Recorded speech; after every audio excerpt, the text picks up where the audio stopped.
ఆదికాండము 3వ అధ్యాయము. దేవుడైన యెహోవా చేసిన సమస్త భూజంతువులలో సర్పము యుక్తిగలదయ్యుండెను. అది ఆ స్త్రీతో, ఇది నిజమా? ఈ తోట చెట్లలో దేని ఫలములనైనను మీరు తినకూడదని దేవుడు చెప్పెనా అని అడిగెను. అందుకు స్త్రీ, ఈ తోట చెట్ల ఫలములను మేము తినవచ్చును. అయితే తోట మధ్యనున్న చెట్టు ఫలములను గూర్చి దేవుడు మీరు చావకుండునట్లు వాటిని తినకూడదనియూ వాటిని ముట్టకూడదనియూ చెప్పెను అని సర్పముతో అనెను. అందుకు సర్పము, మీరు చావనే చావరు, ఏలయనగా మీరు వాటిని తిను దినమున మీ కన్నులు తెరవబడుననియు మీరు మంచి చెడ్డలను ఎరిగిన వారై దేవతల వలె ఉందురనియు దేవునికి తెలియును అని స్త్రీతో చెప్పగా, స్త్రీ ఆ వృక్షము ఆహారమునకు మంచిదియు కన్నులకు అందమైనదియు వివేకమిచ్చు రమ్యమైనదియునైయుండుట చూచినప్పుడు ఆమె దాని ఫలములలో కొన్ని తీసుకొని తిని తనతో పాటు తన భర్తకును ఇచ్చెను. అతడు కూడా తినెను. అప్పుడు వారిద్దరి కన్నులు తెరవబడెను. వారు తాము దిగంబరులమని తెలిసికొని అంజూరపు ఆకులు కుట్టి తమకు కచ్చడములను చేసికొనిరి. చల్లపూటను ఆదామును అతని భార్యయు తోటలో సంచరించుచున్న దేవుడైన యెహోవా స్వరమును విని, దేవుడైన యెహోవా ఎదుటికి రాకుండా తోట చెట్ల మధ్యను దాగుకొనగా, దేవుడైన యెహోవా ఆదామును పిలిచి, నీవు ఎక్కడ ఉన్నావు అనెను.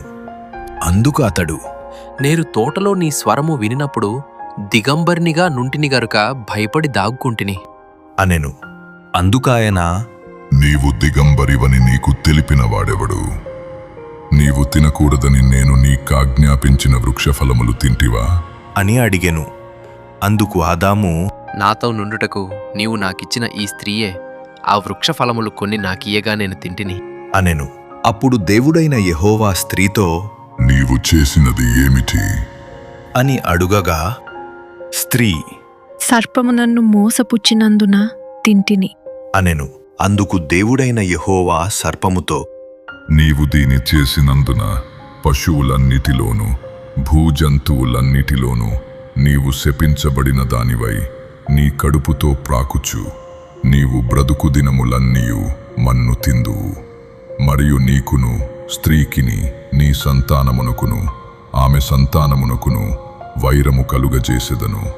అది నిన్ను తల మీద కొట్టును, నీవు దానిని మడిమె మీద కొట్టుదువు.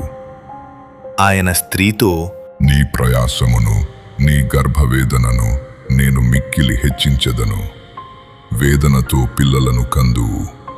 నీ భర్త ఎడల నీకు వాంఛ కలుగును, అతడు నిన్ను ఏలును అని చెప్పెను.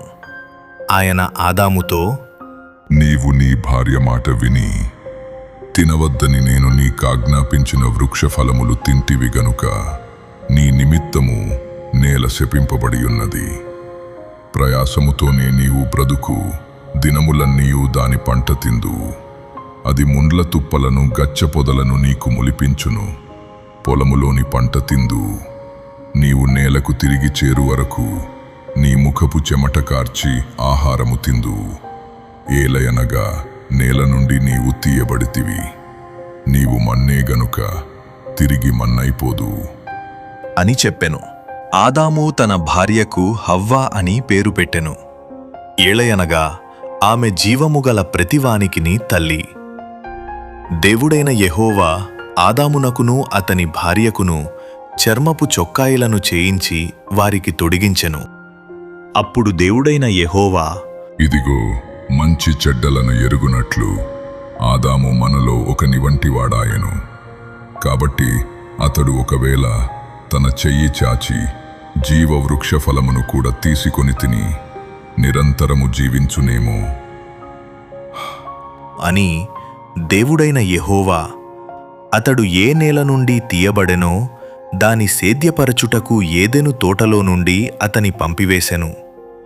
అప్పుడాయన ఆదామును వెళ్ళగొట్టి ఏదెను తోటకు తూర్పు దిక్కున కెరూబులను, జీవవృక్షమునకు పోవు మార్గమును కాచుటకు ఇటు అటు తిరుగుచున్న ఖడ్గజ్వాలను నిలువబెట్టెను.